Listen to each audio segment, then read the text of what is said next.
अब तमाम तरह के नुकसान हुए, ऐसे भी नुकसान हो गए जिनकी भरपाई हम कभी नहीं कर सकेंगे, लेकिन आप लोगों की दुआ ढाल बनी रही और आज तक हम लोगों ने जालिमों के सामने घुटना नहीं टेका है, उनका मुकाबला कर रहे हैं और आगे भी करते रहेंगे।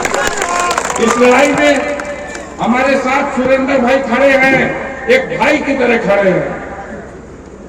और मुख्तार के पहले चुनाव में जो इन्होंने जा करके, उससे पहले हमारे इनके ऐसे रिश्ते नहीं थे, लेकिन उन्होंने जाकर के सियासी प्लेटफॉर्म पर उस समय इन्होंने जिस तरह की मदद की, तो मेरे जिंदगी पर एक सियासी एहसान इनका है।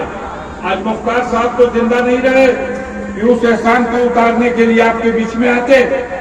उनके लिए मैं आपसे दरखास्त करूंगा कि आपकी दुआ एक एक पारा पढ़ करके बख्श दीजिएगा, अल्लाह ताला उनको जन्नत नसीब करे और उनके ऊपर जो एहसान सुरेंद्र यादव का है, उस एहसान को आप उतार दीजिएगा। मेरे आने का आपके इस सामने झोली फैलाने का मकसद पूरा हो जाएगा। इन्हीं बातों के साथ मैं अपनी बात को खत्म करता हूं और सभी बुजुर्गों नौजवान दोस्तों को अपना सलाम पेश करता हूं। अस्सलाम।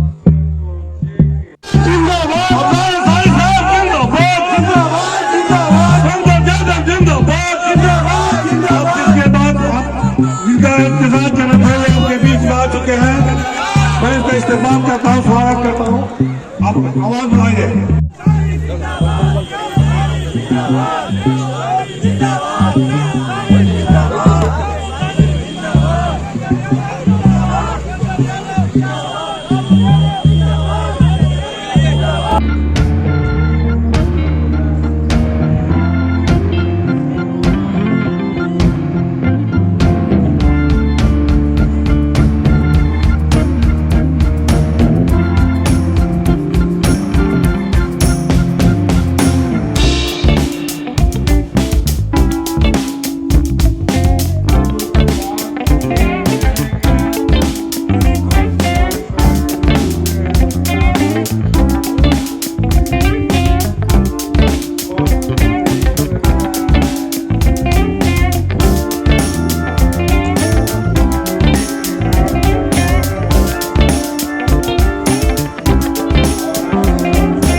बदकिस्मती ये थी कि मैंने सोचा था कि आखिरी गांव में प्रोग्राम है, हम लोग चुनावी मौसम में क्या मुद्दे हैं आज के, जिस पर चर्चा की जाएगी,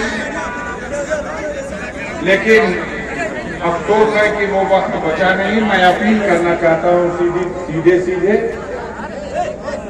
बिहार के असेंबली के चुनाव में एक दौर में 121 सीटों पर 6 तारीख को वोट पड़ गया, 11 तारीख को 122 सीटों पे जब वोट पड़ना है, तब आपके गांव से भी आपको भी वोट देने का मौका मिलेगा। विश्वनाथ जी को इसके बाद अगर आपकी दुआओं से और आपके मदद से कोई कामयाबी मिलती है, तो हमारे साथी बहुत पुराना रिश्ता, ये भाई सुरेंद्र जी हैं, इनके बारे में सिर्फ ये बताना चाहता हूं साथियों कि मेरा छोटा भाई मुख्तार अंसारी जब अपनी जिंदगी का पहला चुनाव लड़ने के लिए, असेंबली के इलेक्शन के लिए चुनाव में पर्चा भरा था, तो बिहार की धरती से अकेला ये आदमी सुरेंद्र यादव गाजीपुर जाकर के और उनका परचम बुलंद करके 22 दिन तक वहां रुक करके अपनी पूरी टीम के साथ गांव घूम करके और हमारी मदद करने का काम किया। इन जालिम हुक्मरानों के सामने जिस तरह के हालात का सामना करना पड़ रहा उत्तर प्रदेश में, न सिर्फ हमको बल्कि तमाम ऐसे लोग जो जुल्म के सामने झुकना नहीं जानते और जालिमों का पंजा बरोड़ने की अल्लाह ताला ने उन्हें सलाहियत दी है, उन तमाम लोगों के खिलाफ हुकूमत अपनी ताकत के नशे में, अपनी ताकत के बल पर उनका सर कुचलने की कोशिश कर रही है। हम लोग भी हुकूमत की जद में हैं और तमाम तरह के नुकसान हुए, ऐसे भी नुकसान हो गए जिनकी भरपाई हम कभी नहीं कर सकेंगे, लेकिन आप लोगों की दुआ ढाल बनी रही और आज तक हम लोगों ने जालिमों के सामने घुटना नहीं टेका है, उनका मुकाबला कर रहे हैं और आगे भी करते रहेंगे। इस लड़ाई में हमारे साथ सुरेंद्र भाई खड़े हैं, एक भाई की तरह खड़े हैं।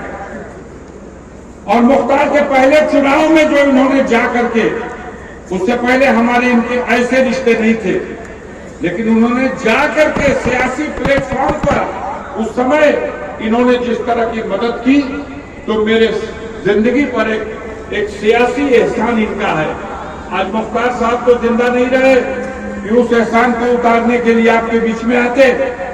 उनके लिए मैं आपसे दरखास्त करूंगा कि आपकी दुआ एक एक पारा पढ़ करके बख्श दीजिएगा, अल्लाह ताला उनको जन्नत नसीब करे और उनके ऊपर जो एहसान सुरेंद्र यादव का है, उस एहसान को आप उतार दीजिएगा। मेरे आने का आपके इस सामने झोली फैलाने का मकसद पूरा हो जाएगा।